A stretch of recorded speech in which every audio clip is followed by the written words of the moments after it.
வணக்கம், நான் உங்கள் மீனாட்சி. நம்ம வந்து இன்றைக்கி ஒரு கொத்துக்கறி குழம்பு சொன்னேன் இல்லைங்களா, அதான் ஃபஸ்ட்டு போடுறோம். ஏற்கனவே ராகி முத்தை போட்டிருக்கோம் அதில் உள்ளதில். இந்த செட்டில் உள்ளதை அது முதலே போட்டாச்சுது. நெக்ஸ்ட் வந்து இந்த கொத்துக்கறி குழம்பு. இது அந்த முத்தையோடு சாப்பிட ரொம்ப நல்லாயிருக்கும். சப்பாத்தி, பூரி, தோசை இதுக்கெல்லாம் கூட தொட்டு சாப்பிட்லாம். ரொம்பவே நல்லாயிருக்கும். பாசிப்பருப்பு போட்டு செஞ்சுருக்கிறேன். இது நீங்கள் கொள்ளு போட்டு ட்ரை பண்ணலாம், ரொம்பவே நல்லாயிருக்கும். வாங்க இது எப்படி செய்யலான்னு பார்க்கலாம். மீடியம் சைஸ் தக்காளி, ஒரு மீடியம் சைஸ் ஆனியன் கட் பண்ணியிருக்கேன்.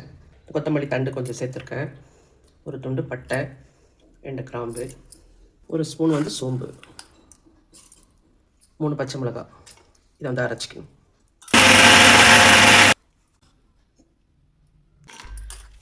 ஒரு முடி தேங்காயில் ஒரு பாதி போட்டிருக்கேன்.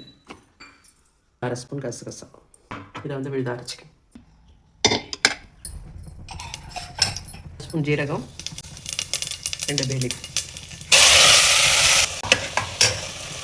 ஸ்பூன் வந்து இஞ்சி பூண்டு பேஸ்ட்டு சேர்த்துருக்கேன். மஞ்சத்தூள், ஒரு 2 ஸ்பூன் அளவு குழம்பு மிளகாய் தூள் போட்டிருக்கேன். அதில் பச்சை மிளகாய் நம்ம சேர்த்துக்கிறதால 2 ஸ்பூன் சேர்த்து வந்து 1 ஸ்பூன், ஒரு 150 கிராம் அளவு கைமா சேர்த்துருக்கேன். முழு பச்சை பயிர் எடுத்து வாசனை போக லேசாக வறுத்துட்டு, ரொம்ப வறுக்கக்கூடாது, லைட்டாக வாசம் வர வறுத்துட்டு கழுவிட்டு ஒரு 1 மணி நேரம் ஊற வச்சுருக்கேன். உப்பு சேர்த்துருக்கேன். அரைச்ச பேஸ்ட்டையும் இதிலே சேர்த்துறேன். தண்ணி விட்டுருக்கேன். ஹையில் ஒரு விசிலும் மீடியமில் வந்து 2 விசில் விடணும். அவ்வளோதான், ஆஃப் பண்ணிடலாம்.